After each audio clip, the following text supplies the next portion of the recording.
কখনো চট্টগ্রাম, কখনো রাজশাহী, কখনো সিলেট, বাকি সময় বাড়িতে থাকলে হেড অফিসে থাকেন। একই সাথে দুই শাখাতে যেতে হলে কখনো কখনো মোজাম্মেল খানকেও যেতে হয়। তবে আলী আহমদ খান এখন আর ঢাকার বাইরে যান না। আবির আসাতে উনি চাইছেন আবির সব দায়িত্ব বুঝে নেক। রাত 11টায় মিম এসে ডাকছে। আপু উঠো, খাবে না? মেঘ ঘুম ঘুম চোখে তাকায় মিমের দিকে।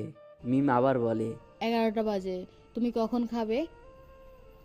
আম্মু, বড় আম্মু সবাই বসে আছে তোমার জন্য, আমিও খাইনি, আসো। 11টা শুনেই মেঘের ঘুম উদাও হয়ে গেছে। সহসা মনটা খারাপ হলো। চিন্তিত স্বরে বলল, আবির ভাই কি চলে গেছে? মিম হাসি মুখে বলছে, হ্যাঁ, ভাইয়া তো 10টার আগেই চলে গেছে। আমি আর আদি বলে দিয়েছি আমাদের জন্য খেলনা, গিফট, চাটনি নিয়ে আসতে। তোমার জন্য আনতে বলেছি। ভাইয়া বলেছে সময় পেলে যাবে কক্সবাজার। মেঘের মনটা চূর্ণ বিচূর্ণ হয়ে গেছে। মনে মনে ভাবছে, কেন যে শুইতে গেলাম, না ঘুমালে তো আবির ভাইকে দেখতে পারতাম। আমি ঘুমিয়েছিলাম তাতে কি? আবির ভাই কি আমায় বলে যেতে পারতো না? মিম আবার ডাকলো। আপু আসো, খেতে যাই। মেঘ কঠিন স্বরে বলল, আমার খিদা নেই, খাবো না, তুই খেয়ে নে। ওদের বল খেয়ে নিতে, আমি ঘুমাবো। আর লাইটটা অফ করে দিয়ে যা। মিম মন খারাপ করে চুপচাপ লাইট অফ করে চলে গেল। এদিকে মেঘ ফুপিয়ে ফুপিয়ে কাঁদছে। কিছুক্ষণ পর নিজে নিজেই ভাবছে, আবির ভাই তো আমায় নিয়ে ভাবেনি না। ভাবলে তো আমাকে ডেকে বলেই যেতেন। তাহলে আমি কেন ওনার জন্য কান্না করছি? আর কাঁদবো না আমি। কিছুক্ষণ পর থামলো। খুব খিদে পাচ্ছে, কিন্তু সে খাবে না। বড্ড অভিমান জমেছে বুকে। এভাবেই ঘুমিয়ে পড়লো আবার। ভোরবেলাও উঠল না মেঘ। 8টার উপরে বাজে, খাবার টেবিলেও আসেনি। বাধ্য হয়ে মোজাম্মেল খান নিজে গেলেন মেয়েকে ডাকতে। মেঘ তখনও ঘুমে। আব্বুর ডাকে ঘুম ভাঙল মেঘের। 10 মিনিটের মধ্যে ফ্রেশ হয়ে নিচে আসলো। খাবার টেবিলে আবির ভাই নেই দেখে মনটা খারাপ হলো। কাকামণিও সকাল সকাল সিলেটের উদ্দেশ্যে রওনা দিয়েছেন। চুপচাপ খেতে বসলো মেঘ, কিন্তু গলা দিয়ে খাবার নামছে না। কোনো রকমে অল্প কিছু খেয়ে উঠে পড়ল। রুমে গিয়ে পড়ার চেষ্টা করলো, কিন্তু পড়া মাথায় ঢুকছে না। মাথায় শুধু আবির ভাই ঘুরছে। আবির ভাই কেন বলে গেল না? এখন আবির ভাই কোথায় আছেন, খেয়েছেন কি না, এসব চিন্তায় ব্যস্ত হলো।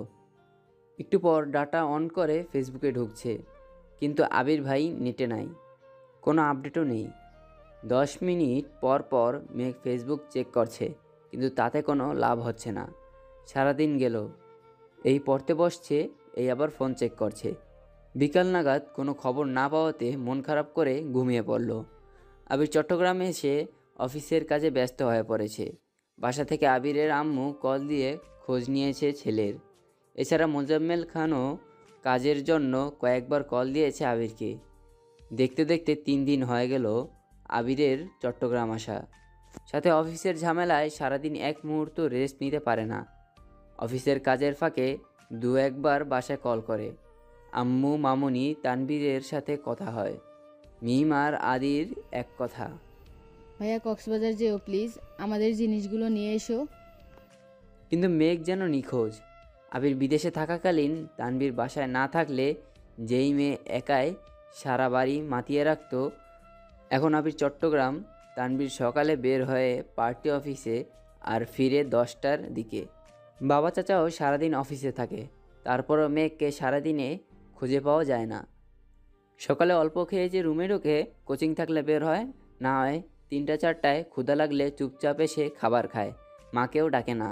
জান্নাত আপু এসে পড়িয়ে গেলে মেঘ অল্প খেয়ে আবার রুমে চলে যায়। মন মরা হয়ে থাকে সব সময়। আবিরের অফিসের ঝামেলা মোটামুটি মিটেছে। ডিলার প্রোডাক্ট ডেলিভারি দেওয়া পর্যন্ত অপেক্ষা করতে হবে। 2 দিন ফ্রি থাকাতে মিম আর আদির কথা মনে করে কক্সবাজার গেল। এর আগে কখনো কক্সবাজার যায়নি আবির। এটাই জীবনে প্রথমবার। 5 স্টার হোটেলে রুম নিয়েছে। ফ্রেশ হয়ে বের হতে হতে বিকেল হয়ে গেছে। সমুদ্র সৈকতে দাঁড়িয়ে আছে আবির। প্রাকৃতিক সৌন্দর্যের স্পষ্ট রূপ দিয়ে সজ্জিত বিশ্বের দীর্ঘতম সমুদ্র সৈকত কক্সবাজার। কক্সবাজারের সূর্যাস্তের ছবি প্রায় সবাই স্মৃতি হিসাবে রেখেছেন নিজেদের মোবাইল ফোন বা প্রতিটা বাড়ির দেয়ালে। আবির সমুদ্রের ঢেউয়ের সঙ্গে গোধূলি বেলার সূর্যাস্ত দেখে বিমোহিত। অসংখ্য প্রাপ্তি, ক্লান্তি, হতাশা বিকীর্ণ হয়ে আছে আবিরের মনে। সমুদ্রের পানিতে অস্তমিত সূর্যের অপরূপ দৃশ্য উপভোগ করেছে। কিছুক্ষণ পর আবিরের ফোনে কল আসে। পকেট থেকে ফোন বের করে দেখে তানবীরের কল। রিসিভ করে। আসসালামু আলাইকুম ভাইয়া। ওয়ালাইকুম আসসালাম। কেমন আছো? কক্সবাজার আসছি আজ, কেন? কি দরকার? একটু দরকার ছিল। বল। এমপির মেয়ে নাকি তোমায় রিকোয়েস্ট দিয়েছিল, তুমি নাকি তাকে ব্লক করে দিয়েছো। আজ এমপির বাসায় গিয়েছিলাম, মেয়ে তো তোমার কথা জিজ্ঞেস করতেছে আমায়। তুই কি বলছিস? প্রথমে তো এমনিতেই বোঝানোর চেষ্টা করছি, কিন্তু মানতেছে না, তাই বাধ্য হয়ে বলেছি তুমি আরেকজনকে পছন্দ করো, তার সাথে তোমার বিয়ে ঠিক। আচ্ছা ঠিক আছে। কিন্তু একটা সমস্যা আছে ভাইয়া। আবার কি সমস্যা? এমপির মেয়ে যদি এমপিকে বলে আর উনি যদি আমায় জিজ্ঞেস করে, তখন আমি কি বলবো? যদি মেয়ের কথা জিজ্ঞেস করে তখন কি বলবো? প্রথমত এমপি কোনো সময় এসব বিষয় নিয়ে মাথা ঘামাবে না। আর যদি শুনে ছেলে অন্য কাউকে পছন্দ করে তাহলে আরও কিছু বলবে না। তারপর ও যদি জিজ্ঞেস করে ফেলে তখন কি বলবো? বলবে তোর বোনের সাথে বিয়ে ঠিক। তারপর তারপর আবার কি? বাকিটা আমি সামলে নেব। যদি ফোর্স করে? আবির একটু গম্ভীর কণ্ঠে বলল, বেকুবের মতো কথা বলিস না তানভীর। এমপির মেয়ে হোক আর মন্ত্রীর মেয়ে, তার জন্য কি তুই নিজের ভালোবাসা কোরবান করবি নাকি? আজব। তানবীর আর কথা বাড়ালো না। আচ্ছা ভাইয়া, এখন রাখি তাহলে, আল্লাহ হাফেজ। আল্লাহ হাফিজ। কল কেটে আবির ডাটা অন করে ফেসবুকে ঢুকে। কেন জানি মনে হলো ব্লক লিস্ট চেক করবে। ব্লক লিস্টে ঢুকতেই চোখে পড়ল প্রথম আইডিটাই ওই মেয়ের।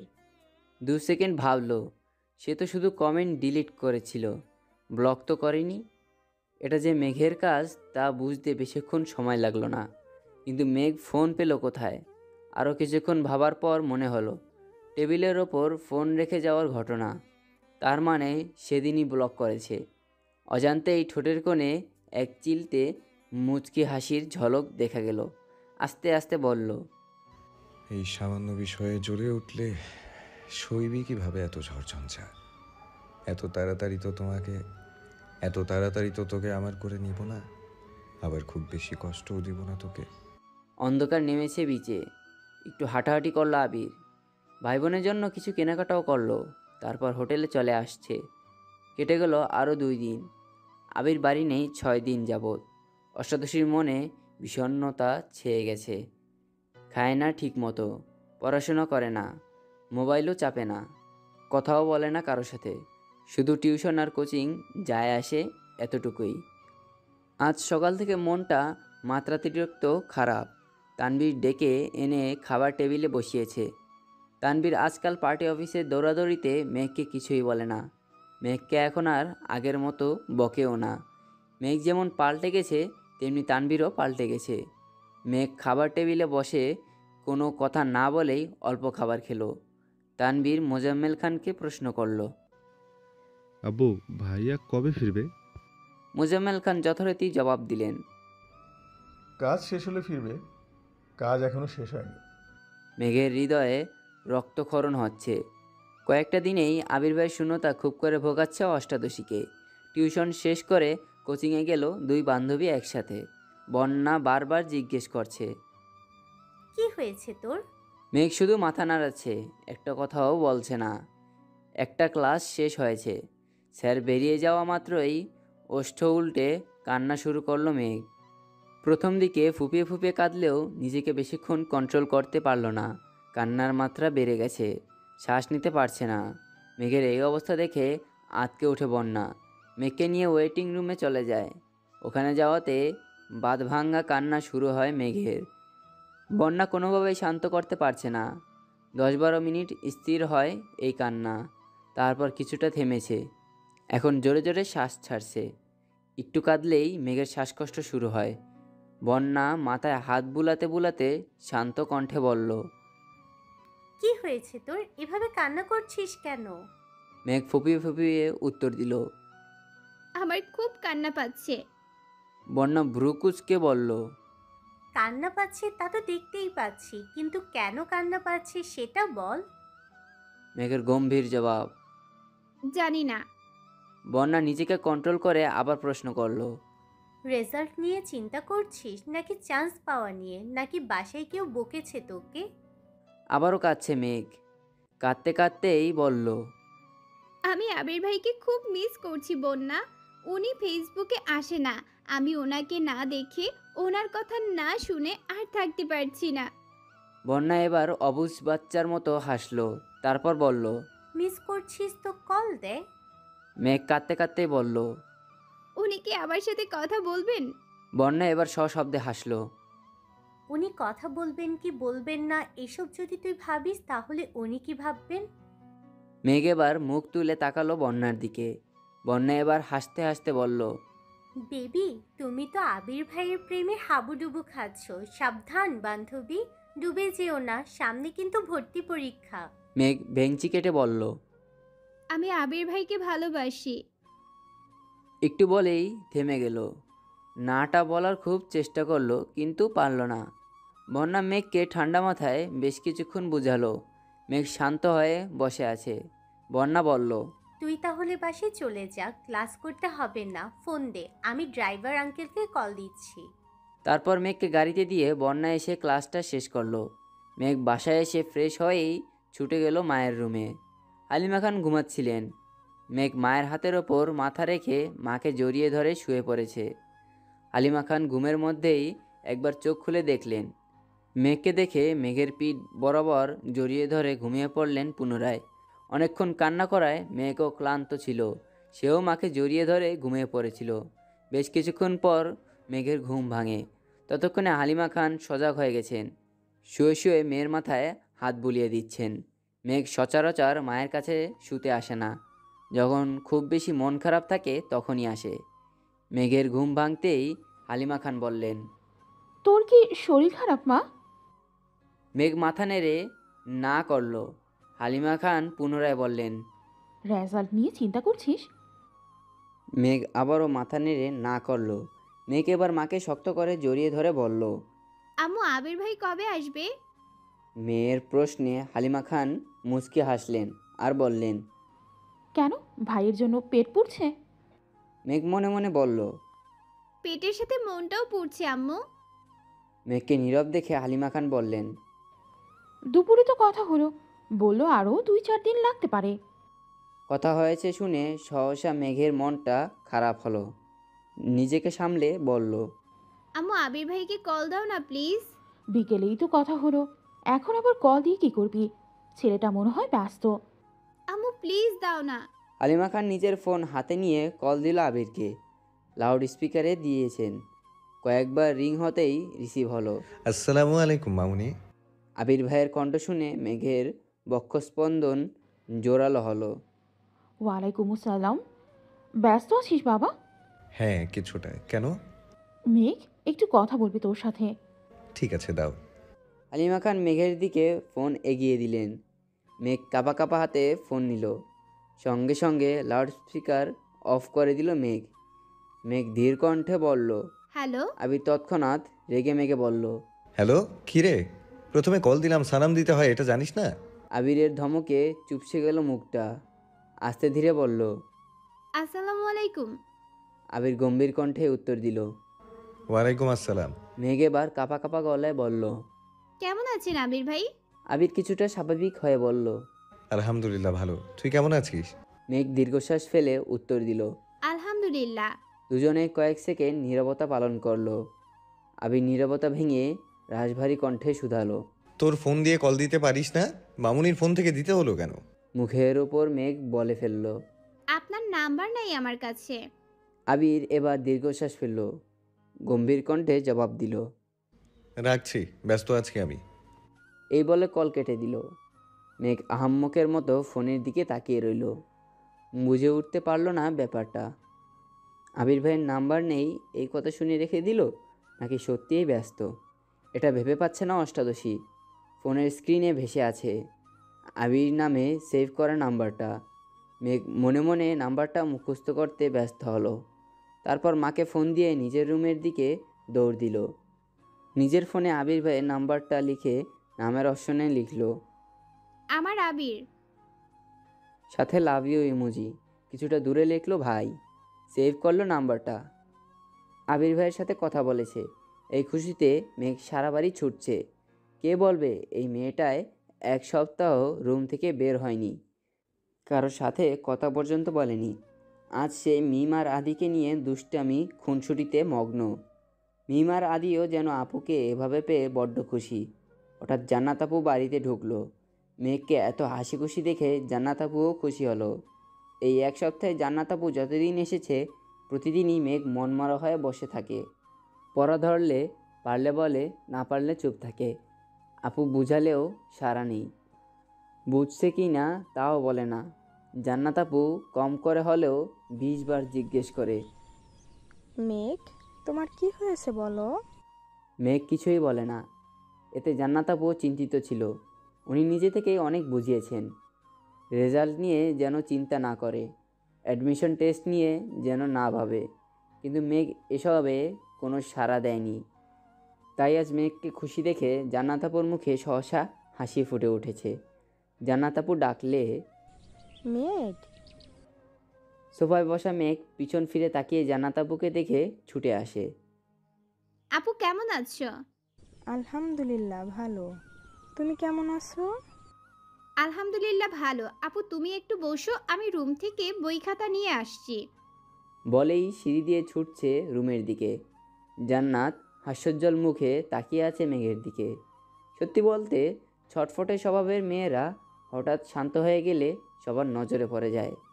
মেঘের ক্ষেত্রেও তেমনটাই হয়েছে। জান্নাত আপুর পড়ায় মেঘের সম্পূর্ণ মনোযোগ আছে আজ। পড়ানোর আগেই সব বুঝে ফেলেছে। জান্নাত আপু পড়িয়ে যাওয়ার পর আরও 1 থেকে 2 ঘন্টা মিম আর আদির সাথে আড্ডা দিয়েছে মেঘ। নিজেও পড়ছে না, ওদেরকেও পড়তে দিচ্ছে না। এতে অবশ্য মা কাকিয়া কিছুই বলছে না। মেয়েটা যে হাসি খুশি আছে এতেই সবার ভালো লাগছে। মোজাম্মেল খান এবং আলী আহমদ খান বাসায় ফিরেছেন কিছুক্ষণ আগে। ফ্রেশ হয়ে খেতে বসেছেন। মেঘও আজ সবার সাথে খেতে বসছে। আবির ভাইয়ের চেয়ারের দিকে তাকিয়ে মুচকে হাসলো। মনে মনে বলল, মিস ইউ আবির ভাই। আলী আহমদ খান মেঘকে জিজ্ঞেস করলেন। মেয়েটা ভালো পড়াচ্ছে তো আম্মু? মেঘ হাসি মুখে উত্তর দিল, আপু অনেক ভালো পড়ায় বড় আব্বু। কোনো সমস্যা হলে জানাইও। স্বাভাবিকভাবেই কথাটা বললেন আলী আহমদ খান। মেঘও শান্ত স্বরে বলল, ঠিক আছে বড় আব্বু। মেঘ রুমে এসে শুয়ে পড়েছে। আজ পড়তে একটুও ইচ্ছে করছে না। আবির ভাইয়ের সাথে কথা বলার খুশি, সাথে এটাও অনুভব করছে সে আবির ভাইকে ভালোবেসে ফেলেছে। এসব ভেবেই মেঘের ওষ্ঠ ছড়িয়ে আসে। সহসা ডাটা অন করে আবির ভাইয়ের আইডিতে ঢুকে সেদিন রাগ করে ছবি ডিলিট করার পর আর ছবিগুলো ডাউনলোড করেনি। আজ আবার ইচ্ছে হলো ছবিগুলো সেভ করার। এখন আর রাগ অভিমানে আবির ভাইয়ের ছবি ডিলিট করবে না, এই প্রতিজ্ঞা করলো। আবির ভাইয়ের আইডিতে ঢুকতেই একটা পোস্ট চোখে পড়ল। আমার স্বপ্নগুলো হাতছানি দেয় সন্ধ্যা তারার মাঝে। সাথে কক্সবাজার সমুদ্র সৈকতে তোলা একটা ছবি। 2 ঘন্টা আগেই পোস্ট করেছেন। মেঘ সঙ্গে সঙ্গে ছবিতে কেয়ার রিয়াক্ট দিল, একটা লাভ ইমোজিও কমেন্ট করলো। আবির ভাইয়ের ছবি দেখে মেঘেরও কক্সবাজার যেতে খুব ইচ্ছে করছে, কিন্তু চাইলেই তো সব ইচ্ছে পূরণ হয় না। এক দৃষ্টিতে ছবিটা কিছুক্ষণ দেখলো, তারপর আস্তে আস্তে সব ছবি সেভ করতে লাগলো। গ্যালারিতে একটা অ্যালবাম খুললো, নাম দিল পাওকি ট্র্যাম্পেল। এখানে আবির ভাইয়ের সব ছবি একসাথে রাখলো। আবির ভাইকে দেখতে দেখতে কখন ঘুমিয়েছে কে জানে। কেটে গেল আরও 2-3 দিন। মেঘ নিজের রুটিন মতো খায়, গোসল করে, ঘুমায়, পড়াশোনা করে। মাঝখানে 5-7 দিন একদমই পড়াশোনা করেনি। এই গ্যাপটাও এখন ফিল আপ করছে। ক্লান্ত লাগলে আবির ভাইয়ের ছবি দেখে। আজ কোচিং টিউশন কিছু নেই, তাই দুপুরে খেয়ে ঘুমিয়েছে মেঘ। বিকেলে ঘুম থেকে উঠে ফ্রেশ হয়ে নিচে আসে কফি খাওয়ার জন্য। নিচে আসতেই চোখে পড়ে মিম আর আদি অনেক গিফট ছড়িয়ে দেখছে। মেঘকে দেখে আদি ছুটে যায় মেঘের কাছে। আপু দেখো, ভাইয়া কত গিফট নিয়ে আসছে আমাদের জন্য। অনেকগুলো শামুক এনেছে, সবার নাম লেখা। আসো আসো। এর মধ্যে মিম 2টা শামুক নিয়ে এসেছে। দেখো আপু, তোমার নামের একটা, আমার নামের একটা। মেঘ এক পলক তাকালো শামুকের দিকে। শামুকগুলোর উপর সুন্দর করে ভেসে আছে নামটা। মেঘ উত্তেজিত কণ্ঠে জিজ্ঞেস করলো, আবির ভাই কখন এসেছে? মিম হাসি মুখে উত্তর দিল। কিছুক্ষণ আগেই এসেছে। মেঘ আর কিছু না বলে সিঁড়ি দিয়ে ব্যস্ত পায়ে উঠতে লাগলো। মিম পিছন থেকে ডাকলো, আপু কোথায় যাচ্ছ? আরও গিফট আছে, ভাইয়া আনছে, আসো দেখে যাও। মেঘ গলা উঁচু করে বলল। একটু পরে আসছি। হুটোপুটি করে ওঠে। অন্তহীন ছুটে আবির ভাইয়ের রুমের দিকে। ঠিক দরজার সামনে এসে থামে। উত্তেজিত হাতে ধাক্কায় চাপানো দরজা সহসা খুলে গেল। আবির শাওয়ার শেষ করে কোমরের টাওয়েল জড়িয়ে উন্মুক্ত শরীরে ওয়াশরুম থেকে বের হয়েছে মাত্র। সারা শরীরে বিন্দু বিন্দু পানিতে চিকচিক করছে। প্রশস্ত বুকের লোমগুলোতে পানি জমে আছে। চুল থেকে টুপটুপ করে পানি পড়ছে। মেঘের দিকে নির্বাক চোখে তাকিয়ে আছে আবির। মেয়েটার এলোমেলো চুলগুলো উড়ছে এদিক সেদিক। এই কয়েকদিনেই অষ্টাদশীর মুখটা মলিন হয়ে গেছে। গায়ের রঙও কিছুটা চেপে গেছে। গভীর দৃষ্টিতে তা পরখ করতে ব্যস্ত আবির। এদিকে আবির ভাইয়ের অবসিত নেশাভরা চোখের চাউনিতে অষ্টাদশীর কোমল মনে অশান্ত অস্থির ঢেউ আছড়ে পড়ে। মনে হচ্ছে শিরর, আইলা, জলোচ্ছ্বাস সব কিছু একসাথে হানা দিয়েছে। এতদিন পর প্রিয় মানুষটাকে দেখছে, তাও আবার এই অবস্থায়। আবির ভাইকে এই অবস্থায় দেখে মেঘের অন্তঃস্থলে শিহরণ জাগায়। মেঘের মনে অকস্মাৎ গান বেজে উঠল। দৃষ্টিতে যেন সে রাসপুতিন, খুন হয়ে যাই আমি প্রতিদিন। নাম ধাম জানি না তার কিছু, তবুও নিলাম আমি তার পিছু। দৃষ্টিতে যেন সে রাসপুতিন, খুন হয়ে যাই আমি প্রতিদিন। নাম ধাম জানি না তার কিছু, তবুও নিলাম আমি তার পিছু। টেনে হিচড়ে অনেক কষ্টে দৃষ্টি নামালো মেঘ। বক্ষস্পন্দন জোরালো হলো। অষ্টাদশীর ভেতরটা ভরে এলো এই যেন প্রশান্তির হাওয়া। আবির তখনও দুর্বোধ্য দৃষ্টিতে তাকিয়ে আছে অষ্টাদশীর পানে। মেঘ গলা খাকারি দিয়ে দীর্ঘশ্বাস ফেলে মাথা নিচু করে কাঁপা কাঁপা কণ্ঠে বলল, সরি। আবিরের এবার হুঁশ ফিরে অবাক চোখে তাকিয়ে কপাল কুঁচকে বলল, সরি কেন? মেঘ কণ্ঠ খাদে নামিয়ে জবাব দিল, অসময়ে চলে আসছি তাই। একটু বলেই চলে যেতে নেয় মেঘ। আবির হঠাৎই গম্ভীর গলায় বলে উঠল, দাঁড়া, কি বলতে এসেছিলি বল। মেঘ তৎক্ষণাৎ শীতল কণ্ঠে বলল, ভুলে গেছি। আবির কয়েক সেকেন্ড থাকলো। ঠোঁটের কোণায় দুষ্ট হাসি নিরুদ্বেগ কণ্ঠে বলল, মনে করে বল, তারপর যাবি। আবির ভাইয়ের কথা শুনে মেঘের হাত পা কাঁপাকাঁপাই শুরু হয়ে গেছে। আবির ভাই থাপ্পড় দিবে না তো? মেঘ নরম স্বরে আস্তে ধীরে আবারও বলল, সরি আবির ভাই, এভাবে আর রুমে ঢুকবো না, সরি। আবির কণ্ঠ দ্বিগুণ ভারী করে বিরক্তি নিয়ে বলল, এত ন্যাকামি করছিস কেন মেঘ? তুই কি চাচ্ছিস এখন আমি চিৎকার দিয়ে বাড়ির সব মানুষ জড়ো করে বলি, ও মা গো, ও বাবা গো, মেঘ আমার সর্বনাশ করে ফেলেছে, আমায় খালি গায়ে দেখে ফেলেছে, এখন আবার কি হবে? আবির ভাইয়ের মুখে এমন কথা শুনে মেঘ হা করে তাকালো আবির ভাইয়ের দিকে। আবির ভাইয়ের খালি গা দেখে মনের ভিতর পুনরায় উতাল পাতাল শুরু হয়ে যাচ্ছে। মেঘের সমস্ত গায়ে স্রোতের মতো শীতল হাওয়া বয়ে যায়। তৎক্ষণাৎ মাথা নিচু করে ফেলল মেঘ। আবির শক্ত কণ্ঠে আবার বলল, আমি মেয়ে না যে আমায় এই অবস্থায় দেখে ফেলেছিস বলে মানসম্মান চলে যাবে। তুই কি বলতে এসেছিলি সেটা বল। মেঘ এবার মাথা নিচু করে কাঁপা কাঁপা গলায় আস্তে আস্তে বলল, আপনাকে দেখতে আসছিলাম। আবির ভুরু কুচকে তাকালো। তৎক্ষণাৎ বলে উঠল, দেখতে এসেছিস দেখ, খোঁজ নে আমার, এত ফর্মালিটি করছিস কেন? মেঘ নরম স্বরে বলল, দেখেছি, এখন আসি। ঘুরে পা ফেলাতেই আবির ডাকলো, তোর সাথে কথা আছে, বস এসে। মেঘ ঠায় দাঁড়িয়ে পড়ল সেখানে। মেঘের এবার রক্ত সঞ্চালন বন্ধ হওয়ার পরিস্থিতি হলো। মুখ তুলে তাকাতেও পারছে না। মনে মনে বলছে, আল্লাহ বাঁচাও। আবির আবার বলল, বসতে বললাম তো তোকে। মেঘ ধীরস্থির পায়ে এগিয়ে এসে বিছানার কোণায় বসেছে। চিবুক নামিয়েছে গলায়, দৃষ্টি তার ফ্লোরে। আবির একটা টি শার্ট হাতে নিয়ে ঘুরে এসে মেঘের থেকে কিছুটা দূরে বসেছে। আবির কঠিন স্বরে বলল, কি হয়েছে তোর? মেঘ আবারও কাঁপা কাঁপা কণ্ঠে বলল, আবির ভাই, আপনি কিছু একটা পড়ুন প্লিজ। আবির মুচকি এসে ভেজা শরীরেই হাতের গেঞ্জিটা পরে নিল আর বলল, এবার শান্তি হয়েছে? এখন বল, কি হয়েছে তোর? মেঘ চিবুক নামিয়ে শীতল কণ্ঠে উত্তর দিল। কিছু হয়নি। রাগান্বিত স্বরে আবির বলল, মেঘ, ভাবছি তোকে মেডিকেলে বিক্রি করে দেব। মেঘের সংকীর্ণ মুখটা আরও বেশি ছোট হলো। নিভু নিভু চোখে তাকালো আবির ভাইয়ের দিকে। পাতলা অধর নেড়ে বলল। কেন, আমি কি করেছি? আবির অভিভূতের ন্যায় নিষ্পলক চেয়ে রইল মেঘের দিকে। প্রখর তপ্ত স্বরে বলল, এই যে তুই ঠিকমতো খাচ্ছিস না, দিনকে দিন কঙ্কাল হয়েছিস, দিনকে দিন কঙ্কাল হচ্ছিস। তোকে এই বাড়িতে রাখার থেকেও মেডিকেলে রাখলে বেশি কাজে দেবে। কণ্ঠ ভিজে এলো মেঘের, নেত্রদয় টলমল করছে। কাপা কাপা গলায় বলল, খাই তো আমি। আবির এবার সরু নেত্রে তাকালো মেঘের চোখের দিকে। নেত্রযুগল টইটুম্বুর হয়ে আছে। পল্লব ফেললেই পানি গড়িয়ে পড়বে গালবে।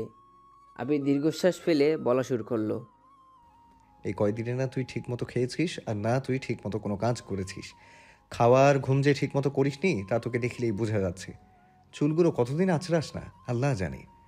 এমনকি তুই পড়াশোনাও করিস না। কোচিং টিউশনের প্রতিটা পরীক্ষায় কম নম্বর পেয়েছিস। একটু থেমে রাগে কটমট করে বলল, তুই কি পড়াশোনা করতে চাচ্ছিস না? তুই পড়াশোনা না করলে বল, আমি বাড়ির সবার সাথে কথা বলে নিব। আজকের পর কোনোদিন তোর বই নিয়ে বসতে হবে না। এই জন্য তোকে কেউ কিছু বলবেও না। মেঘের গাল বেয়ে অঝরে পানি পড়ছে। কান্নারত কণ্ঠে বলল, আমি পড়াশোনা করব। আবির পুনরায় গুরুভার কণ্ঠে বলল, এক সপ্তাহে কোচিং টিউশনের পরীক্ষায় কম নম্বর পাওয়ার কারণ কি? মেঘ ভনিতা ছাড়ায় বলে উঠল। কম পাইনি তো। আবির দাঁতে দাঁত চেপে কণ্ঠ 3 গুণ ভারী করে বলল, আমার সামনে অন্তত পক্ষে মিথ্যা বলিস না। প্রতিটা 30 মার্কের পরীক্ষায় তুই 12, 15, 20 পেয়েছিস। এগুলো কি খারাপ মার্ক না? এই মার্ক পেলে তুই জীবনে চান্স পাবি? মেঘ অকস্মাৎ আবির ভাইয়ের দিকে তাকায়। আওয়াজবিহীন কান্নায় গাল বেয়ে গলা এসেছে অশ্রুরা। ভেজা কণ্ঠে অবাক চোখে তাকিয়ে বলল, আপনি কিভাবে জানেন? আবির উদ্বেলিত ভঙ্গিতে তাকিয়ে আছে অষ্টাদশীর পানে। শক্ত কণ্ঠে বলল, মেঘ, আমি তোকে ছাড় দিয়েছি, ছেড়ে দেইনি। তুই কি ভাবছিস তোর কোনো খবর আমার কাছে নেই? তোর কোচিংয়ের পরিচালক আমার স্কুল ফ্রেন্ড। তাছাড়াও তোর নম্বরের পাশে গার্ডিয়ানের যে নাম্বারটা দেয়া কোচিংয়ে, সেটাও আমার নম্বর। তুই পরীক্ষায় কত পাস, তোর কবে কি পরীক্ষা, সব মেসেজ যেমন তোর কাছে যায় তেমনি আমার কাছেও আসে। তোর টিউশনের স্যারও আমার পরিচিত। তুই যেদিকে পা দিবি সবটাই আমার দখলে। তাই মিথ্যা বলা, কোনো কিছু লুকানোর চেষ্টা কখনো করিস না। মেঘ আহাম্মকের মতো তাকিয়ে কথাগুলো শুনল। দুরু দুরু বুক কাঁপছে। উদগ্রীব চোখ দুটো লম্বা চওড়া মানুষটার মুখের দিকে। কান্না থেমে গেছে। গালে পানির দাগ স্পষ্ট। উদ্বেগহীন চাউনি আবির ভাইয়ের। কয়েক মুহূর্ত চোখাচোখি হলো দুজনের। শেষমেশ আবির ভাই দৃষ্টি ফেরালো। মেঘ আর কিছু বলার ভাষা খুঁজে পাচ্ছে না। চুপচাপ পা বাড়ায় দরজার দিকে। আবির সহসা ডাকে, দাঁড়া। মেঘের পা কাঁপছে। আবির হাতে একটা শপিং ব্যাগ নিয়ে এগিয়ে আসলো মেঘের কাছে। আবির ভাই কাছাকাছি আসতেই নাকে লাগলো চিরচেনা পরিচিত গতরের গন্ধ। মাত্র শাওয়ার নেয় সেই গন্ধটা যেন অন্যরকম সুন্দর লাগছিল। আবির শপিং ব্যাগ এগিয়ে দিল মেঘের দিকে আর বলল, এগুলো তোর। আর আজকের পর পরীক্ষা, পড়াশোনা, নিজের যত্নে একটুখানি ত্রুটি যদি আমি দেখি, তাহলে আর মুখে কিছু বলবো না। যা এখন। আবির ভাইয়ের ঠান্ডা হুমকিতে কম্পিত হলো অষ্টাদশীর দেহ। আঙুল শুদ্ধ কাঁপছে। কাপা হাতে শপিং ব্যাগ নিয়ে ছুটে পালালো রুম থেকে। নিজের রুমের দরজা ঠেলে ভেতরে ঢুকলো। শপিং ব্যাগটা বিছানার পাশে রেখে বিছানায় শুয়ে পড়ল মেঘ। শপিং ব্যাগটা খুলে দেখার ইচ্ছেও করছে না। ইচ্ছের থেকেও বড় বিষয়, সেই শক্তিটাই পাচ্ছে না।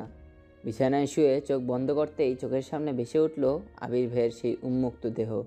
গায়ে চিকচিক করতে থাকা বিন্দু বিন্দু পানি, সেই ধারালো চাউনি। অষ্টাদশীর হৃদয়ে লাগছে বসন্তের হাওয়া। হৃৎপিণ্ডের কম্পনের মাত্রা এতটাই তীব্র যা সহ্য করতে না পেরে মেঘ ডান হাত দিয়ে চেপে ধরেছে। কিন্তু তাতেও যেন কম্পন থামছে না। সহসা চোখ মেলে তাকালো মেঘ। চোখের সামনে থেকে যেন আবির ভাই সরছেই না। চোখ বন্ধ করলেও আবির ভাইকে দেখছে, চোখ মেলে তাকালেও আবির ভাইকেই দেখছে, আর বারবার মাথায় আসছে আবির ভাইয়ের বলা কথাগুলো।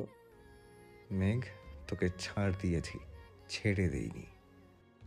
আবার মনে হচ্ছে তুই যেদিকে পা দিবি সবটাই আমার দখলে। এসব ভেবেই বারবার কেঁপে উঠছে অষ্টাদশী, সাথে এক অন্যরকম অনুভূতি কাজ করছে। প্রতিটা মেয়েই চায় তার প্রিয়জন তাকে আগলে রাখুক, চোখে চোখে রাখুক। তেমনি মেঘের কাছে আবির ভাইও প্রিয় মানুষ। আবির ভাই যদি বোনের নজরেও দেখে, তারপরও তো মেঘকে নিয়ে ভাবে। এটা ভেবেই মানসিক শান্তি পাচ্ছে মেয়েটা। এভাবে চলল 30 মিনিটের উপরে। তারপর ঘুমের দেশে তলিয়ে গেল মেঘ। উঠল ঠিক সন্ধ্যা নামার আগে। ফ্রেশ হয়ে এসে তৎক্ষণাৎ শপিং ব্যাগটা টেনে আনলো নিজের কাছে। শপিং ব্যাগটা উল্টে সবগুলো জিনিস বিছানার ওপর ফেললো। অনেক ছোট ছোট জিনিস এলোমেলো হয়ে পড়ে আছে বিছানার ওপর। কম করে হলো 15-20টা হাতের ব্রেসলেট, মুক্তার মালা, কানের দুলের সংখ্যা অগণিত। দেখে মনে হচ্ছে উনি বেছে দেখার সময় পাননি। যা পেয়েছেন সব নিয়ে নিয়েছেন। বড় একটা শামুকে লেখা মাই পুরসিউট, আরেকটা শামুকে লেখা মাহদিবা খান মেঘ। এছাড়াও অসংখ্য ছোট ছোট শামুক, একটা কাচের বয়ম ভরা, যার সবগুলোই আবির নিজের হাতে কুড়িয়ে এনেছে। এগুলো বাদে আরও যা যা সাজার জিনিস ছিল, খাবার জিনিসগুলোর টেস্ট ভালো, এগুলো দিয়েছে মেঘকে। মেঘ বিস্ময়কর চোখে তাকিয়ে দেখছে সবগুলো জিনিস। প্রিয় মানুষের নাম অথবা প্রিয়জনের কণ্ঠ যেখানে আকাশসম মন খারাপ দূর করতে সক্ষম, সেখানে তার দেয়া সামান্যতম উপহারও অমূল্য সম্পদ। আবির ভাই যে তার কথা ভেবে আলাদাভাবে জিনিসগুলো এনেছেন, এতেই যেন অষ্টাদশী খুশিতে আত্মহারা হয়ে গেছে। একটা মুক্তার মালা গলায় পড়ল, 2 হাতে 2টো ব্রেসলেট, কানেও দুল পড়ল 1 সেট, ঠোঁটে হালকা গোলাপি কালার লিপস্টিকও দিয়েছে। উত্তেজিত পায়ে বাইরে বের হলো নিজের রুম থেকে। সিঁড়ি দিয়ে নামতে যাবে তখনই চোখ পড়ে আবির ভাই উঠতেছে সিঁড়ি দিয়ে। হয়তো কোথাও গিয়েছিলেন। মেঘ সিঁড়ি দিয়ে আর নামেনি, ঠায় দাঁড়িয়ে আছে সেখানে। বুকের ভিতর ধুকপুক করছে। আবির ভাই কাছাকাছি আসতেই উত্তেজিত কণ্ঠে বলে উঠল, আবির ভাই, আমাকে কেমন লাগছে? আবির সিঁড়ি থেকে চোখ তুলে মেঘের দিকে তাকালো। কয়েক সেকেন্ড পর চোখ নামিয়ে বলল, ভালো। এমন ভাবলেশীন উত্তরে মেঘের উত্তেজনা মিলিয়ে গেছে। মলিন হয়ে গেল মুখটা, তবুও কিছুটা স্বাভাবিক স্বরে বলল, থ্যাংক ইউ আবির ভাই। আবির নিজের মতো রুমের দিকে চলে যায়। মেঘ কিছুক্ষণ এখানেই দাঁড়িয়ে থাকে আর মনে মনে বলে, সুন্দর লাগছে বললে কি আপনার জাত চলে যেত হিটলার একটা? মেঘ কিছুক্ষণ দাঁড়িয়ে মনে মনে আবির ভাইকে খুব করে বকলো। তারপর মন শান্ত করে সিঁড়ি দিয়ে নেমে চলে গেল মিমের রুমে। মিম এখনও নিচেই আছে। 2-3 দিনের মধ্যে উপরের রুমে চলে আসবে। মেঘ মিমের রুমের দরজায় দাঁড়াতেই মিম চোখ তুলে তাকালো। মেঘকে দেখে উত্তেজনায় চোখ বড় বড় করে তাকালো। সহসা উঠে এলো কাছে। আপু মাশাল্লাহ, তোমাকে অনেক সুন্দর লাগছে। মুক্তার মালাতে তোমার মুখটা চকচক করছে। মেঘ দাঁত বের করে হাসলো। মিম তৎক্ষণাৎ ড্রেসিং টেবিলের ড্রয়ার থেকে শপিং ব্যাগ বের করে মেঘের হাতে দিল। মেঘ জিনিসগুলো বের না করেই দেখার চেষ্টা করলো। মিমের জন্য আনা জিনিস মেঘের 3 ভাগের 1 ভাগ হবে। মেঘ স্বাভাবিক কণ্ঠে বলল, সবগুলো সুন্দর হয়েছে, তুই এক সেট পর, তারপর আমরা ছবি তুলব নে। মিমও হাসি মুখে রাজি হয়ে গেল। মিম হালকা সাজুগুজু করে নিল। তারপর 2 বোন সোফায় বসে ছবি তোলায় ব্যস্ত হলো। ওদের হাসির শব্দ শুনে আদিও রুম থেকে ছুটে এসেছে।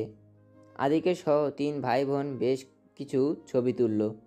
তারপর ছবি দেখে খুনসুটি করতে লাগলো, কাকে কোন ছবিতে কেমন লাগছে এসব নিয়ে।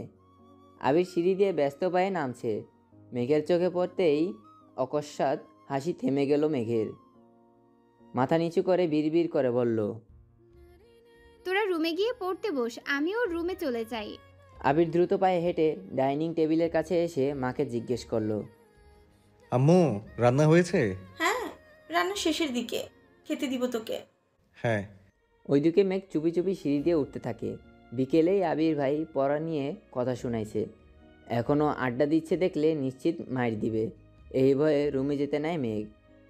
4-5টা সিঁড়ি উঠল কি না অকস্মাৎ আবির ডেকে উঠল। মেঘ, এদিকে আয়। আবির ভাইয়ের কথায় থমকে দাঁড়ায় মেঘ। মনে মনে আল্লাহ আল্লাহ করছে। ধীরগতিতে নিচে নেমে ডাইনিং টেবিলের কাছে আসলো। আবির পকেটে হাত দিয়ে টেবিলে হালকা ধাক্কা দিয়ে দাঁড়িয়ে আছে। দাঁড়ানোর স্টাইল দেখে মেঘ পুরোই ফিদা। অষ্টাদশীর মনের ভেতর ধুকপুক শুরু হয়েছে। মাথা নিচু করে দাঁড়ালো মেঘ। আবির গম্ভীর কণ্ঠে বলল, খেতে বস।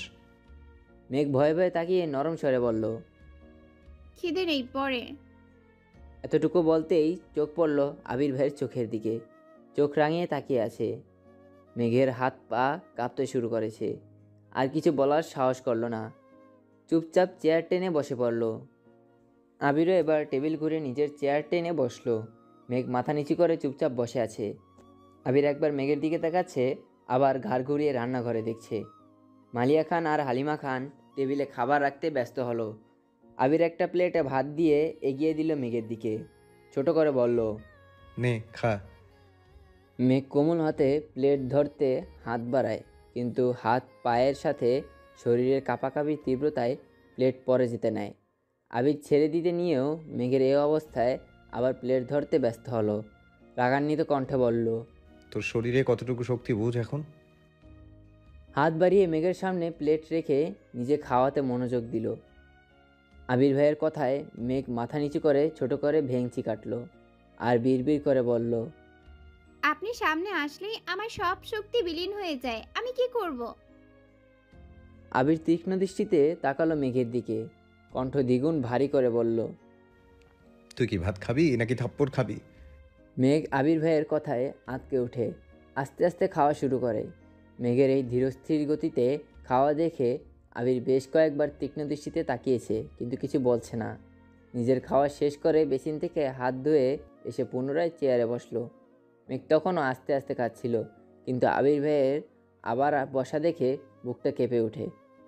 খাওয়ার গতিটা কিছুটা বাড়িয়ে দিয়েছে। আবির বিস্ময়কর চোখে তাকিয়ে আছে অষ্টাদশীর দিকে।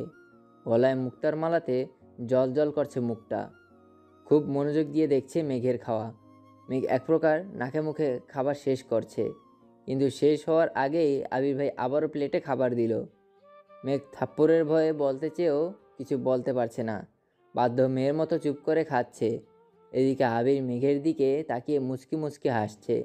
হালিমা খান আর মালিহা খান রান্নাঘরের কাজ করছিলেন, কিন্তু আবিরের এমন কর্মকাণ্ডে তারাও যেন খুশিই হয়েছেন। মেঘ বাড়ির কারো কথা শুনে না। বড় আব্বুর সামনে একটু সম্মানার্থে লক্ষ্মী মেয়ের মতো থাকে। তাছাড়া বাবা মা কাকিমা কাকিয়া কারো কথায় শুনে না। তানবীর এত বছর ধমকে একটু আধটু খাওয়াতো, কিন্তু সারাদিন মুখ ভোতা করে রাখতো। তানবীর সারাদিন শেষে রাতের বেলা বোনের জন্য এটা সেটা কিনে এনে বোনের রাগ ভাঙাতো। এত বছর পর আবির যেন দ্বিতীয় ব্যক্তি যে মেঘকে শাসন করে, জোর করে খাওয়ায়, আর মেঘও যেন বাধ্য মেয়ের মতো সব কিছু মেনে নেয়। তানবীর ভাইয়ের সামনে তেজ দেখালেও আবির ভাইয়ের সামনে মেঘ একেবারে নিশ্চল হয়ে যায়। মেঘের দুর্দশা দেখে মালিয়া খান রান্নাঘর থেকেই বলছেন, মেয়েটাকে ছেড়ে দে বাবা, আর খেতে পারছে না তো। আবির গম্ভীর কণ্ঠে বলল, ও যদি ঠিক মতো খেত তাহলে আমার এভাবে বসে থেকে ওকে খাওয়াতে হতো না। কেউ আর কোনো কথা বলল না। মেঘ চুপচাপ খাওয়া শেষ করলো। মেঘের খাওয়া শেষ হওয়া মাত্রই আবির উঠে বের হয়ে গেল বাড়ি থেকে। মেঘ নিষ্পলক তাকিয়ে রইল কিছুক্ষণ দরজার দিকে, তারপর উঠে নিজের রুমে চলে গেল। একটু রেস্ট নিয়ে পড়তে বসলো। রাত 12টার উপরে বাজে। মেঘ পড়তেছে, কিন্তু আবির ভাই এখনও আসছে না। চিন্তা লাগছে মেঘের। বারবার উঠে বারান্দায় যাচ্ছে মেঘ। তানবীর ইদানিং খাওয়া দাওয়া বাদ দিয়ে কাজ করছে। মনোনয়নের ফলাফল ঘোষণা করবে আগামীকাল। কারো চোখে ঘুম নেই। দল থেকে মনোনয়ন পেয়ে গেলে আলহামদুলিল্লাহ, তারপর প্রচারণা চালাতে হবে। তারা কোনোভাবেই আজ রাতে তানবীরকে ছাড়ছিল না। গোপন মিটিং চলছে এমপির বাড়িতে। রাজনৈতিক মিছিল থেকে ভাইকে আনতে বাধ্য হয়ে আবিরকেই যেতে হলো। এমপির বাড়ির হলরুমে মিটিং চলছিল। আবির এমপির বাড়ির সামনে বাইক থামিয়ে হলরুমের দিকে যেতে নিলেই পথ আটকে দাঁড়ায় এমপির মেয়ে। আবির চোখ গোল গোল করে তাকালো মেয়ের দিকে। রাজভরি কণ্ঠে বলল, পথ আটকে দাঁড়িয়েছেন কেন? মেয়ে হাসি মুখে উত্তর দিল, আপনাকে আমার অনেক ভালো লাগে ভাইয়া, প্লিজ আপনার নাম্বারটা দিবেন? আবির কণ্ঠ দ্বিগুণ ভারী করে বলল। আপনাকে তানভীর বলেনি আমি একজনকে ভালোবাসি? মেয়ে এই কথা পাত্তা দিল না, হাসতে হাসতে উত্তর দিল, আমি তো তানভীর ভাইয়ার কথা বিশ্বাস করিনি, উনি আমার সাথে মজা করছেন। আবির গম্ভীর কণ্ঠে বলল। তানভীর সত্যি কথা বলেছে। মেয়ে এমনভাবে হাসছে যেন মনে হচ্ছে আবির যোগ বলছে। আবির এবার দীর্ঘশ্বাস ফেলে রাগান্বিত কণ্ঠে বলল, শোনো মেয়ে, এই আমিময় আবির অন্য কারো মালিকানায় বন্দি। আমার জীবনের অস্তিত্ব জুড়ে শুধু তার রাজত্ব চলে। এমপির মেয়ে অবিশ্বাস্য চোখে তাকালো আবিরের দিকে, কোমল কণ্ঠে বলল, আপনি সত্যি সত্যি কাউকে পছন্দ করেন? আবির সহসা বলে উঠল, সে আমার পছন্দ বা ভালো লাগা নয়, সে আমার ভালোবাসা। আমি আমৃত্যু ভালোবাসবো তাকে। মেয়েটার চোখ টলমল করছে। এটা দেখে আবির এবার বিরক্তি নিয়ে বলল, শুনো, আমি শুধুই তোমার মোহ। দুদিন পর সব মোহ কেটে যাবে। আর যে সত্যি সত্যি তোমার জন্য আসবে সে তোমাকে কখনো অজুহাত দেবে না। তার কাছে তোমার প্রায়োরিটি থাকবে সবার প্রথমে, যেমন আমার কাছে সর্বোচ্চ প্রায়োরিটি আমার প্রেয়সীর। আশা করি তুমি আমার কথাগুলো বুঝতে পেরেছো। তাই ভবিষ্যতে এমন কোনো কাজ করবে না বা এমন কোনো কথা বলবে না যে কারণে তোমার এই পাগলামিগুলো নিয়ে আমার সিরিয়াস হতে হয়। ভালো থেকো। গম্ভীর কণ্ঠে কথাগুলো বলেই হলরুমের দিকে পা বাড়ায় আবির। পিছন থেকে এমপির মেয়ে ডেকে উঠল, সরি ভাইয়া, আর কখনো এমন হবে না, প্লিজ আব্বুকে কিছু বলবেন না, প্লিজ। আবির মুচকে আসলো। মেয়েটা যে তার কথা বুঝতে পেরেছে এতেই ভালো লাগলো আবিরের। হলরুমে ঢুকেই সালাম দিল এমপিকে। আবিরকে দেখে হ্যান্ডশেক করলেন এমপি, হাসি মুখে জিজ্ঞেস করালেন, কেমন আছো আবির? আবির স্বাভাবিক কণ্ঠে বলল, জি আলহামদুলিল্লাহ ভালো। আপনি কেমন আছেন? এমপি এবার চিন্তিত স্বরে বললেন, আলহামদুলিল্লাহ ভালো, তবে নির্বাচন নিয়ে একটু ঝামেলায় আছি। তা তোমার কোনো দরকার ছিল? আবির ঠান্ডা কণ্ঠে বলল, আসলে তানভীরকে নিতে এসেছিলাম। এত রাতে কিভাবে যাবে এজন্য। এমপি আবারও হাসি মুখে বললেন, মিটিং শেষ, খাওয়া দাওয়া করে চলে যেও। আবির বলল, আমরা খাবো না, অনেক রাত হয়ে গেছে, অন্য কোনো সময় খাবো। হ্যাঁ। এমপিও আর জোর করলেন না। আবির তানভীরকে নিয়ে বের হলো বাড়ি থেকে।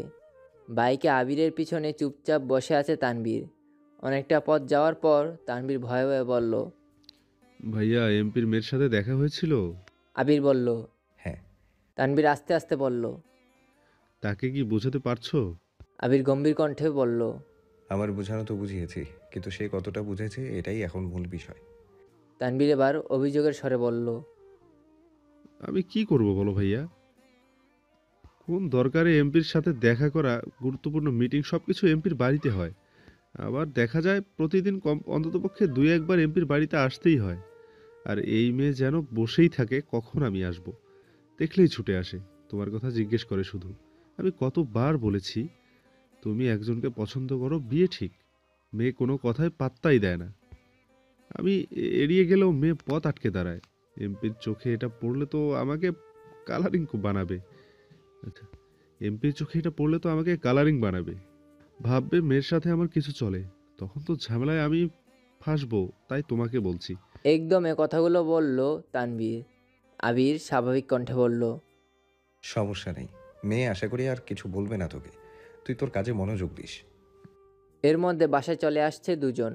প্রায় রাত 1:30টায় আবির ভাই বাড়িতে ঢুকলো বাইক নিয়ে, পিছনে তানভীর ভাইয়া। আবির ভাইকে দেখে মেঘের চিন্তিত মলিন মুখটা তৎক্ষণাৎ জ্বলজ্বল করে উঠেছে। সেই 12টা থেকে অপেক্ষা করছে আবির ভাইয়ের জন্য। বারান্দায় দাঁড়িয়ে আকাশের তারা গুনে শেষ করে ফেলছে মনে হয়, কিন্তু আবির ভাই আসছিল না। মেঘ দীর্ঘশ্বাস ফেলে প্রফুল্ল মেজাজে দেখতে লাগলো আবির ভাইকে। বাসায় ঢোকার আগ পর্যন্ত যতটা দেখা যাচ্ছিল, তারপর চুপচাপ শুয়ে ঘুমিয়ে পড়ল। সকালে আবির রুম থেকে বের হয়ে করিডোর থেকে নিচে তাকালো, ডাইনিং টেবিলে মেঘ নেই। এত রাত করে ঘুমানোর জন্য মেঘ সকালে ঘুম থেকে উঠতে পারেনি। আবির মেঘের দরজায় টোকা দিল। 2 বার শব্দ হতেই ঘুমের মধ্যে টলতে টলতে এসে দরজা খুলে দিল মেঘ। হাত দিয়ে চোখ কসলাতে কসলাতে তাকালো। সহসা অক্ষিযুগল বিপুল হলো মেঘের। আবির বিমোহিত লোচনে চেয়ে আছে অষ্টাদশীর মুখের পানে। সদ্য ফুটে ওঠা পদ্ম ফুলের ন্যায় সুন্দর লাগছে মেঘকে। খুব করে চাইছে দৃষ্টিতে সরাতে, কিন্তু পারছে না। আবির ভাইকে দেখে মেঘের বুকের ভিতর সেই টিপ টিপ আওয়াজ স্পষ্ট বোঝা যাচ্ছে। মেঘ মুখ ফচকে বলে উঠল। আবির ভাই। তৎক্ষণাৎ ঘোর কাটল আবিরের, কিছুটা নড়েচড়ে উঠল। আবির ঠান্ডা কণ্ঠে শুধালো। এত রাতে বেলকনিতে দাঁড়িয়েছিলি কেন? আবির ভাইয়ের প্রশ্ন শুনে আঁতকে উঠে মেঘ। অকস্মাৎ চিরচেনা গতরের কাঁপাকাঁপি তীব্র হয়ে ওঠে। বুকের ভিতর হাঁসফাঁস শুরু হয়েছে। হৃদস্পন্দন অনেক বেশি জোরালো হলো। চিবুক নামিয়ে চাপা কণ্ঠে বলল। রাতে ঘুম ভেঙে গেছিল। আবির ভ্রু কুঁচকে তাকালো, সহসা গম্ভীর কণ্ঠে বলে উঠল। ঘুম ভেঙেছিল নাকি ঘুমাতেই যাসনি? সত্যি করে বল। আবির ভাইয়ের সামনে দাঁড়িয়ে মিথ্যা কথা বলার সাহস অষ্টাদশীর এখনো হয়নি। ভয়ে ভয়ে বলল। ঘুম আসছিল না। আবির এবার ভ্রু নাচিয়ে শুধালো। কেন? মেঘ আর কিছু বলতে পারছে না। মনে হচ্ছে কথা আটকে আসছে গলায়, কোনো আওয়াজ বের হচ্ছে না মুখ থেকে। আবির শ্বাস ঝাড়ে ভারী স্বরে বলল। কি হলো? আবির ভাইয়ের ভারী কণ্ঠে চুপসে গেল মেঘ। বিড়বিড় করে বলল। আপনার জন্য। আবির তীক্ষ্ণ দৃষ্টিতে তাকায়। কয়েক মুহূর্ত নীরব থেকে কণ্ঠ 3 গুণ ভারী করে বলল। কেন মেতেছিস ধ্বংসের খেলায়? মেঘ, কখনো অনিশ্চিত ভবিষ্যতের পিছনে ছুটবি না। নিজের লক্ষ্য স্থির না করলে জীবনে কখনো সফল হতে পারবি না। আবির ভাইয়ের এত কঠিন কথাগুলো মেঘের মাথার 3 হাত উপর দিয়ে গেল। কিছুই বুঝতে পারল না সে। চিবুক নামিয়েছে গলায়, ওষ্ঠ উল্টে গাল ফুলালো। আবির সূক্ষ্ম দৃষ্টিতে দেখছে। আবার রাগান্বিত কণ্ঠে আবির বলে উঠল। এখন যে সময়টা কাটাচ্ছিস সে সময় আর কখনো আসবে না। আজেবাজে চিন্তা ভাবনা বাদ দিয়ে পড়াশোনায় মনোযোগ দে। মেঘ এবার বুক ফুলিয়ে সাহস নিল, ধীর কণ্ঠে ডাকল। আবির ভাই। সহসা আবিরের তীব্র রাগ বিলীন হয়ে গেছে। ভ্রু কুঁচকে শান্ত চোখে তাকালো অষ্টাদশীর দিকে। অতঃপর মৃদুগামী কণ্ঠে শুধু বলল। এই হুমকিতে যেন এক আকাশসম ভালোবাসা, আবেগ, অনুভূতি মিশে আছে। মেঘ অতর্কিতিতে তাকালো আবির ভাইয়ের অভিমুখে। এই মোহঘোর মেশানো শোনার জন্য মেঘের আমৃত্যু আবির ভাইকে ডাকতে ইচ্ছে হচ্ছে। মেঘ সারা জীবন আবির ভাইয়ের কানের কাছে জ্ঞান জ্ঞান করবে। আবির ভাই প্রত্যুত্তরে শুধু বললেই হবে। এসব ভেবেই অষ্টাদশীর ঠোঁটের কোণে হাসি ফুটে উঠছে। আবির পুনরায় গম্ভীর কণ্ঠে বলল। কিছু বলবি? আবির ভাইয়ের কণ্ঠে মেঘের আনন্দিত কল্পনাদের অবসান হলো। 1 সেকেন্ডেই গায়েব হলো ঠোঁটের কোণের মিষ্টি হাসি। চিবুক নামলো আবির ভাইয়ের মুখের থেকে। অষ্টপুট নেড়ে নম্রভাবে বলল। আবির ভাই, আপনি একটু তাড়াতাড়ি বাসায় আসবেন প্লিজ। অকস্মাৎ কথাটা বলে ফেলল মেঘ, কিন্তু এরপরেই শুরু হলো কাঁপাকাঁপি। বুকের ধুকপুকানি বেড়ে যাচ্ছে। আল্লাহ জানেন আবির ভাই থাপ্পড়ই দেন কিনা। সহসা 2 হাত নিজের দুগালে রাখলো মেঘ। আবির ধমক দিতে নিয়ে মেঘের এমন কাণ্ডে কপাল কুঁচকালো। ঢোক গিলে রাগ গিলে সহসা চাপা কণ্ঠে বলল। কেন? অষ্টাদশী গালে হাত রেখে কাঁপা কাঁপা কণ্ঠে বলল। আপনি বাসায় না ফিরলে আমার ঘুম আসে না। কথাটা বলেই 2 চোখ বন্ধ করে কপাল কুঁচকে দাঁতে দাঁত চেপে ধরল মেঘ। আবির প্রশস্ত নেত্রে চাইল অষ্টাদশীর দিকে। মেঘের হালচাল দেখে ঠোঁটের কোণে হাসি ফুটে ওঠে, কিন্তু অষ্টাদশীর চোখ বন্ধ থাকায় শব্দহীন সেই হাসি দেখতে পেল না। আবির নিগুড় দৃষ্টিতে তাকিয়ে আছে অষ্টাদশীর দিকে, যেন এই দৃষ্টি সহজে কাটানো সম্ভব না। কয়েক মুহূর্ত চলল এভাবে। কিছুক্ষণ পর আবিরের ফোনে কল আসায় মনোযোগ নষ্ট হলো। পকেট থেকে ফোন বের করলো। অফিসের কল। তৎক্ষণাৎ রিসিভ করলো। 30 সেকেন্ড হবে হয়তো। কথা বলে রেখে দিল। এতক্ষণে মেঘ অনেকটাই স্বাভাবিক হয়ে গেছে, কিন্তু গাল থেকে হাত নামায়নি এখনও। আবির কল কেটে পুনরায় শক্ত কণ্ঠে বলল। আমার তাড়াতাড়ি অফিসে যেতে হবে। আমার খাওয়া শেষ হওয়ার আগে তোকে যেন খাবার টেবিলে দেখি। এই বলে করিডোরের দিকে পা বাড়ল আবির। মেঘ পিছন থেকে কোমল কণ্ঠে আবার ডেকে উঠল। আবির ভাই। আবির সহসা উত্তর দিল। এই হুমটা ছোট্ট মেঘের বুকে বারবার যেন ধাক্কা লাগছে। কোমল কণ্ঠে বলল। বললেন না তো তাড়াতাড়ি আসবেন কিনা। আবির ঘাড় ঘুরিয়ে তাকালো। মেঘ সঙ্গে সঙ্গে মাথা নিচু করে ফেলল। আবির কিছুটা গম্ভীর কণ্ঠে বলল, আসতে পারি যদি তুই আমার কথা মানিস। আর কিছু না বলে দ্রুত পায়ে নেমে গেল নিচে। আবির ভাই এত সহজে মেনে নিয়েছে ভেবেই মেঘ খুশিতে আত্মহারা হয়ে যাচ্ছে। দ্রুত ফ্রেশ হয়ে চুলগুলো ঠিকঠাক করে হুটোপুটি করে নিচে নামতে লাগলো। হাসি মুখে এসে বসলো আবির ভাইয়ের বিপরীতে। একবার দেখলো আবির ভাইকে, প্লেটের দিকেও তাকালো, কিন্তু ততক্ষণে আবির ভাইয়ের খাওয়া শেষের দিকে। মেঘ খাওয়া শুরু করতে করতে আবির ভাই খাওয়া শেষ করে উঠে ফ্রেশ হয়ে অফিসের উদ্দেশ্যে চলে যাচ্ছে। মেঘ এক মুহূর্ত তাকিয়ে রইল আবির ভাইয়ের দিকে, তারপর স্বাভাবিক হয়ে খেতে শুরু করলো। আবির ভাইয়ের এত কথার মধ্যে হুমটাই যেন বারবার কানে বাজছে মেঘের। সবগুলো কথাই মনে পড়ছে। খাওয়া শেষ করে রুমে গিয়ে শুয়ে শুয়ে আবির ভাইয়ের কথা ভাবছে। মেঘ মনে মনে নিজেকে প্রশ্ন করছে, সেই প্রশ্নের উত্তর নিজেই দিচ্ছে। সবশেষে প্রশ্নের একটাই উত্তর পেল। আবির ভাই চান আমি ভালোভাবে পড়াশোনা করি, তার মানে এতেই আবির ভাই খুশি হবেন। আজ থেকে আমি সিরিয়াসলি পড়াশোনা করব, তারপর দেখব আবির ভাই আমার সাথে ভালোভাবে কথা বলে কিনা। কিছুক্ষণ শুয়ে থেকে সব ভেবে সহসা উঠে পড়তে বসলো। মেঘ সবসময় জোরে পড়ে। মেঘ পড়লে করিডোর থেকে তো শোনা যায়ই, পাশাপাশি তানবীর বা আবিরের রুম থেকেও মোটামুটি শোনা যায়। গোসল, নামাজ, কোচিং, টিউশন সব কিছু সময় মতো করছে মেঘ, যেন আবির ভাই আর রাগ দেখাতে না পারে। কী সব ধ্বংসের কথা বলল, এসব কথা, কঠিন কথা যেন আর না শুনতে হয়। আবির ভাই যেন সর্বদা কোমল ভালোবাসা মিশ্রিত কণ্ঠে বলে, আর কিছুই বলতে হবে না। এদিকে মনোনয়নের ফলাফল ঘোষণা করা হয়েছে। তানবীরদের এমপি দলীয় প্রতীকে মনোনীত হয়েছেন। পার্টি অফিস থেকে শুরু করে এমপির বাড়ি পর্যন্ত হইচই শুরু হয়েছে। নিষেধাজ্ঞা অমান্য করে সব গণহারে মিছিল দিচ্ছে। প্রথমবারের মতো মনোনীত হয়েছেন এমপি। তানবীর সহ সভাপতি, সাধারণ সম্পাদক, সাধারণ সদস্যরা মিষ্টি খাওয়াচ্ছেন সবাইকে। এক পর্যায়ে এমপির বাড়িতে গেল তানবীর সহ আরও 2-4 জন। এমপির মেয়ে হাসি মুখে তানবীরের সামনে এসে দাঁড়ালো। বাবা মনোনয়ন পেয়েছে, এতে মেয়ের খুশির সীমা নেই। কিন্তু তানবীর মেয়েকে দেখে কিছুটা ঘাবড়ে গেছে।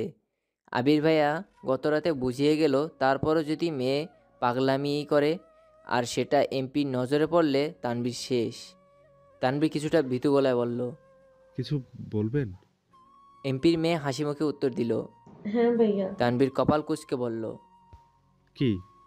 এমপির মেয়ে হাসি থামিয়ে কিছুটা গম্ভীর কণ্ঠে বলল, আই এম সরি ভাইয়া, আমি আপনাকে এই কিছুদিন অনেক জ্বালিয়েছি।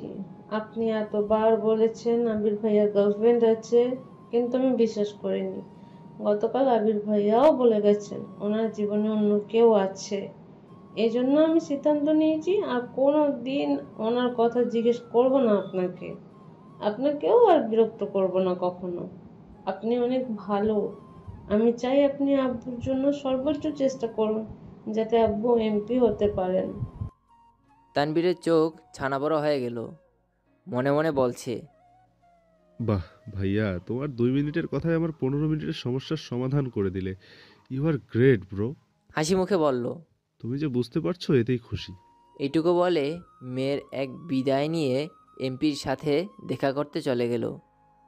বর্ষাকাল শুরু হয়ে গেছে, কিন্তু এখনও বৃষ্টি শুরু হয়নি। আজ বিকেল থেকেই আকাশে মেঘের গর্জন। মেঘ কোচিং শেষে বাসায় এসেছে।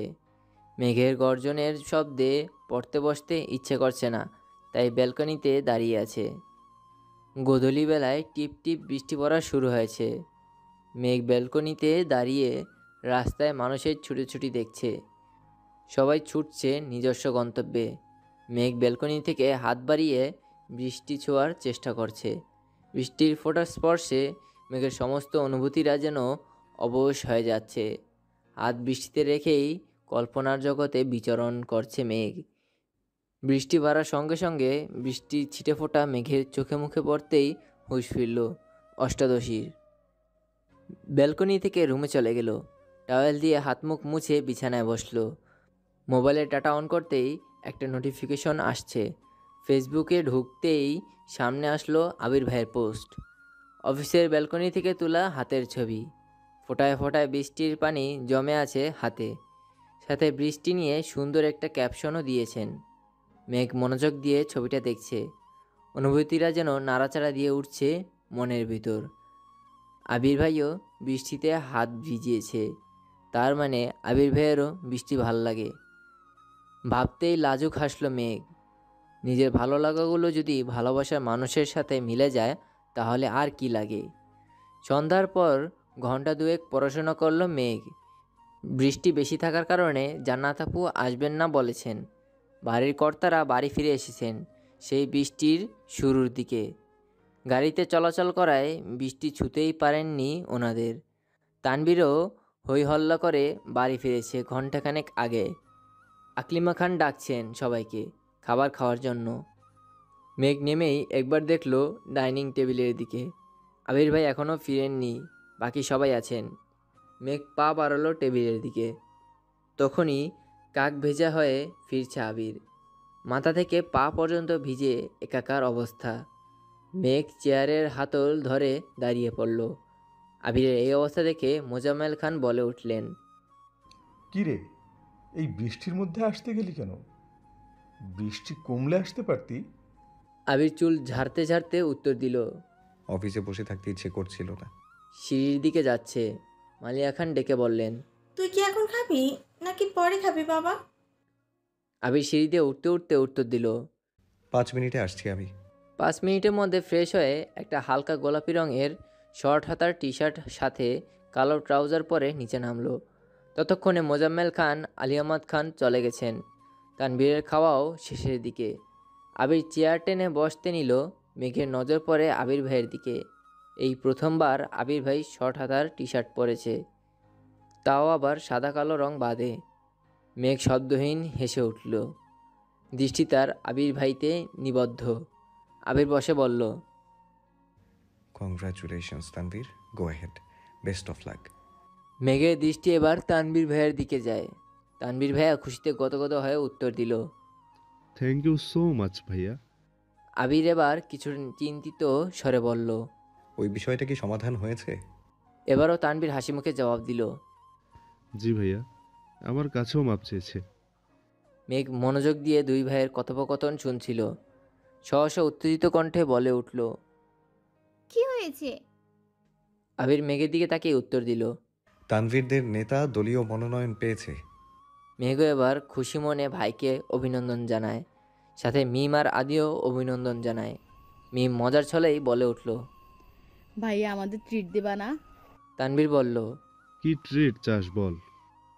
মেঘ তৎক্ষণাৎ উত্তর দিল, এখন ট্রিট লাগবে না, জিতলে পরে বড় করে ট্রিট খাবো। তানবীর বলল, ঠিক আছে, আজকে তাহলে আমার পক্ষ থেকে তোদের নুডলস ট্রিট দেব, রাত 10টায়।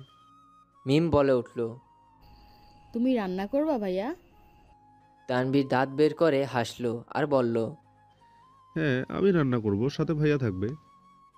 আবির অকস্মাৎ কপাল কুঁচকে ঠাট্টার স্বরে জবাব দিল, ইয়েস, তুই ট্রিট দিবি, আমি কেন হেল্প করব? আনন্দ যেমন তুই করে এসেছিস, এখন কষ্টটাও তোকেই করতে হবে। তানবীর ভ্রু গুটিয়ে এক পলক তাকালো ভাইয়ের দিকে, তারপর বলল, ঠিক আছে ঠিক আছে, আমিই করব। তোমাদের আমার রুমে দাওয়াত রাত 10টায়। মেঘ, মিম আর আদি একসাথে বলে ওঠে, ইয়াহু! তানবীর আতকে উঠে বলে, এই থাম থাম, চুপ কর তোরা। বড় আব্বু আর আব্বু শুনলে সব আনন্দ মাটি চাপা দিয়ে দেবে। তিনজনেই থেমে গেল। তানবীর খাওয়া শেষ করে উঠে গেল। মেঘ খাচ্ছে, সাথে আবির ভাইকেও একটু পরপর দেখছে। কয়েকবার দেখার পর হঠাৎ আবির চোখ তুলে তাকাতেই চোখাচোখি হলো দুজনের। মেঘ তখনও শান্ত চোখে তাকিয়ে আছে। মেঘের চাউনি দেখে আবির কপাল কুঁচকালো, কিন্তু মেঘের সেদিকে নজর নেই। মিম আর আদি খাচ্ছে, তাই আবির কোনো কথা না বলে টানা 2-3 বার ভুরু নাচালো। এতক্ষণে মেঘের আবেশ কাটে। লাজুক হেসে মাথা নিচু করে ফেলে। মেঘ মাথা নিচু করেই খাবার শেষ করলো। রুমে গিয়ে আবারও পড়তে বসলো মেঘ। আবির খাওয়া শেষ করে কিছুক্ষণ মা, মামনি আর কাকিয়ার সাথে গল্প করলো। এত রাতে বাড়ি ফেরায় তাদের সাথে ঠিকমতো কথাই হয় না ছেলেটার। গল্প শেষে নিজের রুমে যাওয়ার পথে কানে ভেসেও আসে মেঘের পড়ার শব্দ। মুচকি এসে রুমে চলে গেল। রাত 10টার পর তানবীরের রুমের সামনে হাজির হলো মেঘ। বিছানার ওপর বসে আছে মিম আর আদি। তানবীর খাবার পরিবেশন করছে। মেঘ ঢুকতে নিলেই তানবীর বলে ওঠে,